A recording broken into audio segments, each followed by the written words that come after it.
These columns they found, they're not just supports. Each one is wrapped like a spring because it's tracing the sun's drift through galactic space. The twist? That's Earth and the Moon chasing it in time. And when you line up a handful of them, you're kind of tuning all the possible tracks into one melody, like mixing colors on a palette until they harmonize. And see the spiral here? It's not decoration. It mirrors the sun's straight shot through warped space, and the little loop is Earth and the Moon trotting along. Each pillar follows that path, stacked miles down, ending in a single block that soaks up the strain. The priests listened for those pings. They marked the danger zone. The pillars weren't decoration. They run miles down, coiled like this. Same curve the sun traces as it slides through the warped sheet of our galaxy. Each orange node is where Earth and the Moon cross that path together in time. Multiple pillars, multiple timelines.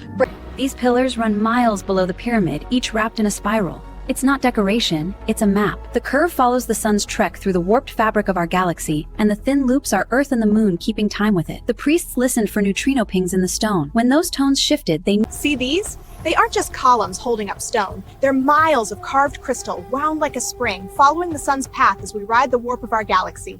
Earth and the Moon chase it in that ribbon, and the priests listen for the pings, just like we listen for neutrinos in Antarctica today. Every ping marked a... See the twist in each column? That's not for decoration. It's a map of how the sun crawls through warp space around the galaxy. Earth and the Moon ride that spiral like beads on a thread. And every one of these pillars drops miles down into this big stone block here. Think of it like a battery that drinks stress out of the planet.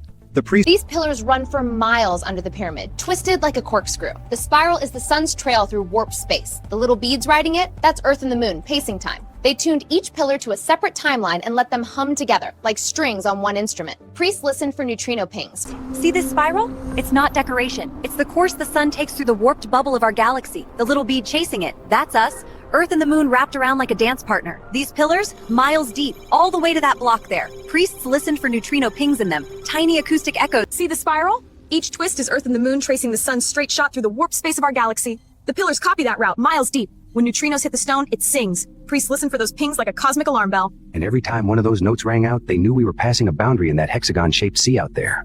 These columns run miles under the pyramid, wrapped in this golden spiral. It's the same curve the sun walks through warped space as we orbit the galaxy. And every wrap, like a little brushstroke, is Earth and the Moon dancing around that path. When a neutrino hits the pillar, it sings. Priests listen for those pings. Each one marked a boundary in the galactic hex space. These aren't just columns holding up a temple. They're miles of stone coiled like the sun's path as we skim through the galaxy. Earth and the Moon spin along that ribbon. See the little dots? And every turn marks a year of our ride. And when a neutrino slips through one of these pillars, it sings. A tiny hum the priests would catch with bowls of water. Kinda like hearing the stars clear. See those shafts? They're not tomb pillars. They're miles deep, wound like a clock spring. The curve matches the sun's path as it slides through a bent piece of the galaxy, and the twist shows Earth and the Moon chasing it. Each column hums when a neutrino tags it. The priests weren't chanting, they were listening for pings, little alarms.